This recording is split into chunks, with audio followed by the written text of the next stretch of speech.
संस्थापक राजा छत्रपती शिवाजी महाराज यांच्या पदस्पर्शाने पुनीत झालेल्या आपल्या प्रभू श्रीरामांच्या पुण्यनगरीमध्ये मी सर्वप्रथम आपल्या सर्वांचं मनापासून स्वागत करतो। होऊ घातलेल्या पुणे जिल्हा परिषद आणि आंबेगाव पंचायत समितीच्या निवडणुकीच्या निमित्तानं जिल्हा परिषदेचे उमेदवार सन्माननीय प्रशांत भाऊ अभंग, पंचायत समितीचे उमेदवार आपल्या गावचे भूमिपुत्र आणि सुपुत्र मनोहर शेठ बंडू इंदोरे यांच्या प्रचाराच्या निमित्तानं उपस्थित भीमाशंकर सहकारी साखर कारखान्याचे माजी अध्यक्ष देवदत्तजी निकम साहेब, शिवसेनेचे आमचे उपजिल्हा प्रमुख अजितराव चव्हाण, शिवसेनेच्या महिला आघाडीच्या जिल्हा प्रमुख सन्माननीय पूजाताई वळसे पाटील, युवा सेनेचे आमचे शिरो लोकसभा मतदारसंघाचे अध्यक्ष वैभवराव पोखरकर, तालुका अध्यक्ष योगेशराव थोरात, याचबरोबर ऐतिहासिक अशी सभा आहे।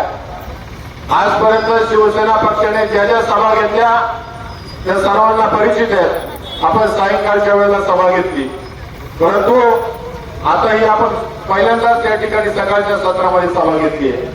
देवदत्त निकम साहेबांना तालुक्यामध्ये अनेक ठिकाणी सभा घ्यायच्या, त्यामुळं वेळेच्या नियोजनानुसार ही सभा या ठिकाणी घेतली। मी आपला जास्त वेळ घेणार नाही, काही महत्वाचे जे 3-4 मुद्दे ते या ठिकाणी मांडणार आहे। मित्रांनो, आज तुम्ही जर बघितलं, आज मनोहर शेठ इंदोरे असतील किंवा प्रशांत भाऊ असतील, हे आपल्या सामान्य कुटुंबातील त्या ठिकाणी उमेदवार आहेत आणि या निवडणुकीला ते सामोरे जात आहेत आणि निवडून आल्यानंतर लोकप्रतिनिधी कशा पद्धतीने काम करणार आहेत, तर त्यांनी त्यांचा जाहीरनामा दिलाय, वचननामा दिलाय, त्यामध्ये ते काय करणार आहेत याचा स्पष्ट लेखाजोखा त्यांनी त्या ठिकाणी मांडलाय। माझ्या पिंपळगाव गडकीमधील सर्व मायबाप जनतेला त्या ठिकाणी माहिती आहे, महाराष्ट्र राज्याचे यशस्वी मुख्यमंत्री म्हणून ज्यांनी काम केलं, या राज्याचे मुख्यमंत्री आणि आताचे विद्यमान उपमुख्यमंत्री माननीय आमदार एकनाथजी शिंदे साहेब यांचे या पिंपळगाव गडकी गावावर विशेष असं प्रेम आहे। अनेक लोक विकासाच्या वल्गना मारत असतील, परंतु मी खात्रीने सांगतो 50 वर्षामध्ये जेवढा पिंपळगाव गडकी गावचा विकास त्या ठिकाणी समोरच्या मंडळींनी केला नाही, तो राज्याचे मुख्यमंत्री आदरणीय एकनाथभाई शिंदे यांनी त्या ठिकाणी देण्याचं दाखवतो आपल्या या गावासाठी दाखवलं। त्यामध्ये मग जलजीवन योजना असेल 12.5 कोटी रुपये, त्यानंतर पिंपळगाव कुरकुटबांधी गावरेवाडी आणि अवसरी हा जवळपास 5,58,00,000 रुपयाचा सिमेंट कॉन्क्रीटचा रस्ता निकम साहेब। आपण आदरणीय शिंदे साहेब मुख्यमंत्री होते, मी गावातील काही मंडळींना त्या ठिकाणी घेऊन गेलो, ग्रामपंचायतची मागणी नाही, कुणाची मागणी नाही, मी माझ्या लेटरवरती हाताने लिहिलं आणि मागणी केली की मुख्यमंत्री ग्राम सडक योजनेतून साहेब आम्हाला रस्ता पाहिजे। साहेबांनी तातडीने त्याच्यावर सही केली आणि सांगितलं हा रस्ता तात्काळ मंजूर करा आणि आज त्या रस्त्याचं काम त्या ठिकाणी सुरू आहे। आणि लबाड राष्ट्रवादीची मंडळी, मी लबाड का म्हणतोय, नारळ सुद्धा फोडण्याची त्यांची हिंमत नाही, कारण त्यांना माहिती हे काम आपण केलंय, परंतु 4-2 दांडकेवाली घेऊन आली। मी प्रभू श्रीरामाच्या नगरीत या ठिकाणी उभा आहे, माझ्या समोर त्यांनी यायचं, माझ्याकडं एकनाथजी शिंदे साहेबांचं सही केलेलं पत्र आहे आणि 4-2 मंडळींना राष्ट्रवादीच्या बगलबच्च्यांना बाहेर द्यायला लावायचे, तर हा रस्ता नामदार दिलीपरावजी वळसे पाटील साहेबांनी केलाय, चुकीचं आहे। जे नामदार साहेबांनी केलं त्याला केलं म्हणणारी अवलाद आमची आहे। पण जवळपास 5.5 कोटीचा रस्ता, सिमेंट कॉन्क्रीटचा रस्ता तो आपल्या माध्यमातून होतोय, फक्त कॉन्ट्रॅक्टर तुमचा आहे, रस्ता आपण मंजूर केलाय त्यांचा। नामदार दिलीप वळसे पाटलांनी फक्त कॉन्ट्रॅक्टर देण्याचं काम केलंय, पण तो निधी हा शिंदे साहेबांनी दिलाय। त्याच्यानंतर पिंपळगाव, लिंबाचा मळा, कामठेमळा, अवसरी हा रस्ता 70 लक्ष रुपयाचा रस्ता त्या ठिकाणी आदरणीय एकनाथभाई शिंदे यांनी आपल्या गावासाठी दिलाय. मागच्या 2 वर्षापूर्वी दुकानाला चौक ते पिंपळगाव रस्त्याची अत्यंत दुरावस्था झाली होती. 3 वर्षापूर्वी तो देखील रस्ता त्या ठिकाणी आदरणीय बाईंनी दिलाय. गावातील ज्या 4 अंगणवाड्या आहेत त्या देखील एकनाथभाई शिंदेने देण्याचं काम केलं. गावामध्ये महिला अस्मिता भवन असेल, व्यायामशाळा असेल, जिल्हा परिषद प्राथमिक शाळेच्या वर्गखोल्या असतील, सभागृह असेल, आरोग्य उपकेंद्र असेल, दलित वस्तीमध्ये सामाजिक सभागृह असतील, अंतर्गत वाड्या वस्त्यांचे रस्ते असतील, असे एकूण 30 कोटी रुपयापेक्षा अधिकची कामं आदरणीय बाईंनी केली आहेत. आणि विरोधात पॅम्पलेटवर त्यांनी छापल्यात आपली कामं. त्यांना जाब विचारा. मी त्या ठिकाणी बरेच दिवस प्रचारामध्ये सक्रिय नव्हतो. बाकीच्या ठिकाणी मतदारसंघाची माझ्यावर विशेष जबाबदारी होती. परंतु मी ज्यावेळेला त्यांचं पॅम्पलेट वाचलं त्यावेळेला म्हटलं याच्यावर कुठेतरी बोललं पाहिजे. केलं म्हणण्याची वृत्ती आपल्या पिंपळगाव खडकी गावची आहे. परंतु यांच्या कार्यकाळात 3 कामं झाली. एक चांगदेवाची भिंत झाली तिथं, एक शौचालय बांधलं इथं बाजूला, शौचालयाचं भांडण नाही, आणि छत्रपती संभाजी महाराजांचं स्मारक त्या ठिकाणी 5 वर्ष ते करतायत, अजून त्यांना ते करता आलं नाही. आणि ही कामं करण्यासाठी आपल्याला ही सक्षम उमेदवार आपल्याला हवे. राष्ट्रवादी काँग्रेस पक्षाच्या कार्यकर्त्यांना मी जाहीर आवाहन करतोय, तुम्ही भरपूर काही विकास केलाय गावचा, मला त्याच्यात पडायचं नाही. परंतु स्वच्छ चारित्र्याचे दोन्ही उमेदवार प्रामाणिकपणे सेवा करण्याचा त्यांनी निर्णय घेतलाय. त्यामुळे यांच्या पाठीशी तुम्ही ठाम उभं राहिलं पाहिजे. भरपूर तुम्ही सत्ता भोगली, आता या 2 कार्यकर्त्यांच्या हातामध्ये तुम्ही सत्ता द्या. आज प्रशांत भाऊ यांचा पिंड राजकारणाचा नाही, खऱ्या अर्थानं ते निवडणुकीला का उभे राहिले असा अनेकांना प्रश्न पडला.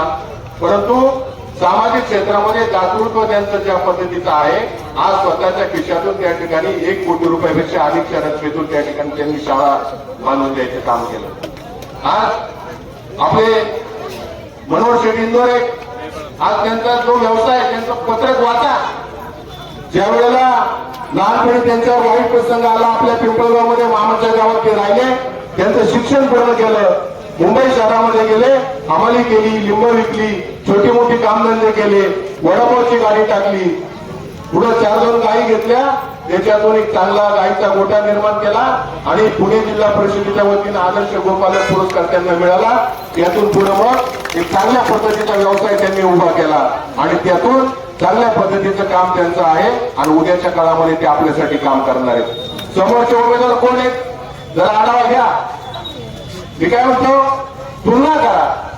तुलना करत असताना 2 उमेदवारांमध्ये जर तुम्हाला आमच्या दोन्ही उमेदवारांमध्ये काही जर चूक वाटली तर तुम्ही त्याला मतदान करू नका. पंचायत समितीचे उमेदवार जे आता आहेत त्यांची वृत्ती बघा, फुगडी. मी त्यांचा एक व्हिडिओ पाहिला चेअरमन साहेब, ज्यावेळेला आता आपल्या महाराष्ट्राचे लोकप्रिय उपमुख्यमंत्री माननीय अजितदादा पवार साहेबांचं निधन झालं. संपूर्ण महाराष्ट्र आता हळहळतोय. आम्हाला खूप वाईट वाटलं, कारण आमच्यावर देखील साहेबांचं सदैव कृपाक्षेत्र राहिलं. ज्या वेळेला आम्ही काही विकासाची कामं घेऊन त्यांच्याकडे गेलो त्यावेळेला साहेबांनी आम्हाला देण्याचं काम केलं. पण ज्यावेळेला एखादी राजकीय भूमिका त्यावेळेला अजितदादांनी घेतली, त्यावेळेला हा पंचायत समितीचा उमेदवार अजितदादांना कचरा म्हणला होता. हा कचरा आमच्या पक्षातून गेला, अतिशय चांगलं झालं. आणि आज अजितदादा गेल्यानंतर तुम्ही भावनिक आवाहन करता. मला व्हिडिओ पाहून अक्षरशः रडू कोसळलं. मला एका ताईने तो व्हिडिओ दाखवला. काय चाललंय, तुम्हाला व्हिडिओ दाखवतो, मी वाजवून दाखवतो.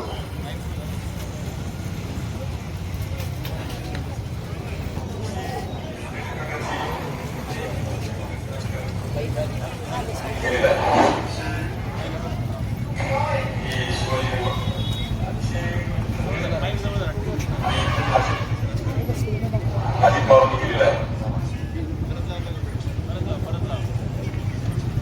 अजित पवार आवश्यक होता, स्वतःहून साफ झाला. अतिशय नमस्कार. मी शिवाजी निवड. अतिशय घाणेरड्या प्रकारची आणि एकदम खालच्या प्रकारचे राजकारण अजित पवारांनी केलेलं आहे. अतिशय घाणेरड्या प्रकारची आणि एकदम खालच्या प्रकारचे राजकारण अजित पवारांनी केलेलं आहे.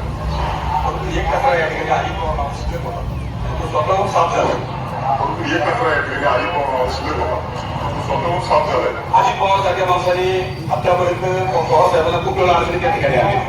पक्षाची जी वाटा पाठीमागच्या काळात जी झाली त्याच्यामध्ये प्रमुख जर कोणी असेल तर अजित पवार होते. अजित पवारमुळे पक्षाला खूप अडचणी आहेत पाठीमागच्या काळात सहन करावं लागली आहे.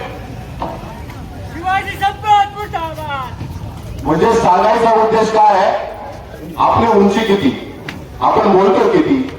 आम्ही आजपर्यंत देखील तुम्हाला सांगतो तालुक्याची संस्कृती आहे. माननीय नामदार दिलीपरावजी वळसे पाटील साहेब असतील किंवा माननीय खासदार शिवाजीराव दादा आढळराव पाटील असतील, या दोन मान्यवरांनी त्या ठिकाणी तालुक्याचा विकास केला. आता पुढची पिढी येते राजकारणात, ही तरुण पिढी, घरची नाही ही तरुण पिढी, यांनाही कारभार करायची संधी दिली पाहिजे. परंतु सुसंस्कृत असणारा तालुका आज अजितदादांवर आपण बोलतोय. काय बोलतोय आपण? हा कचरा साफ झाला, ठीक आहे. तुमची भूमिका 6 महिने अगोदर तुम्ही मांडली, वर्षभर अगोदर मांडली, पण तुम्ही तेच आहेत ना. म्हणजे तुमच्या डोक्यामध्ये इतके खालच्या पातळीचे विचार असतील तर असा लोकप्रतिनिधी आम्हाला नको. आम्हाला स्वच्छ चारित्र्याचा मनोहर शेट्टी यांच्यासारखा लोकप्रतिनिधी पाहिजे, हक्काचा लोकप्रतिनिधी पाहिजे. ज्या वेळेला आपल्या घरामध्ये संकट येईल, आपल्याला काही अडचण निर्माण होईल, नाही एखादं विकास काम झालं तरी चालेल, पण मनोहर शेठला एखादा फोन जर आपण केला, शेठ मला अशी अशी अडचण आहे, मुलीचं लग्न ठरलंय, पैसा नाही, वीर घालायची, काय करू, पैसा नाही, जमिनीची लेवल करायची, पैसा नाही, ही देण्याला पैसे नाहीयेत, शेठ थोडी मदत करा. मुलाच्या शिक्षणासाठी विषय आलाय, ही भरायची आहे, मनोहर शेठ काही कावेनी थोडी मदत करा. चांगली शेती पिकली, तुमचे पैसे मी तुम्हाला देऊन टाकेन, मनोहर शेठ तुमच्यासाठी उभा राहील. इलेक्शन मध्ये नाही तुम्हाला दारू पाजू शकणार, नाही तुम्हाला ढाब्यावर नेऊ शकणार, नाही तुम्हाला मटन चिकन घालू शकणार, पण मला खात्री आहे ते आपल्या गावातील कोणत्याही सामान्य लोकांनी ज्या वेळेला आवाज देतील त्यावेळेला ते उभे राहतील. कारण यापूर्वी देखील त्यांनी अनेकदा ते सिद्ध करून दाखवले. त्यामुळे बाबांनो, हात जोडून विनंती आहे, विकास आम्ही समर्थ आहे. जो काही करायचा आहे ना, आम्ही देखील राज्याच्या मुख्यमंत्र्यांबरोबर काम करतोय. कोणतंही काम तुम्ही माझ्याकडे घेऊन या, 8 दिवसात मार्गी लावतो. पण प्रामाणिक माणसं या ठिकाणी पाहिजे. प्रामाणिक माणसं जर तुमच्यापासून जर दूर गेली ना, अहो ज्यांनी दुधाच्या मलया खाऊन आपले घरप्रपंच संसार उभे केले, आपण ज्या श्रीराम दूध डेअरीच्या प्रांगणामध्ये आज आपण उभे आहेत ना, ही आपली जीवन वाहिनी, जीवन नाही ठरलेली आहे. आज तालुक्यातल्या 35-40 गावाचा सगळं पोट प्रपंच या डेअरीच्या माध्यमावरून चाललाय. बरोबर का नाही? ही समर्थ आहे. पण आज कात्रज दूध संघासारखा एवढा मोठा जिल्ह्याचा प्रकल्प, आज त्याची काय अवस्था तुम्ही करून ठेवली. तुमची घरं भरायची काम तुम्ही केलंय. मला अधिक टीका करायची नाही, कारण तो माझा स्वभाव नाही. जे मुद्दे तुम्हाला योग्य वाटले माझे तर ते उचला आणि या प्रामाणिक माणसांच्या पाठीमागं उभं राहा. असाच एक शिवसैनिक म्हणून तुम्हाला मी हात जोडून विनंती करतो आणि थांबतो. जय हिंद.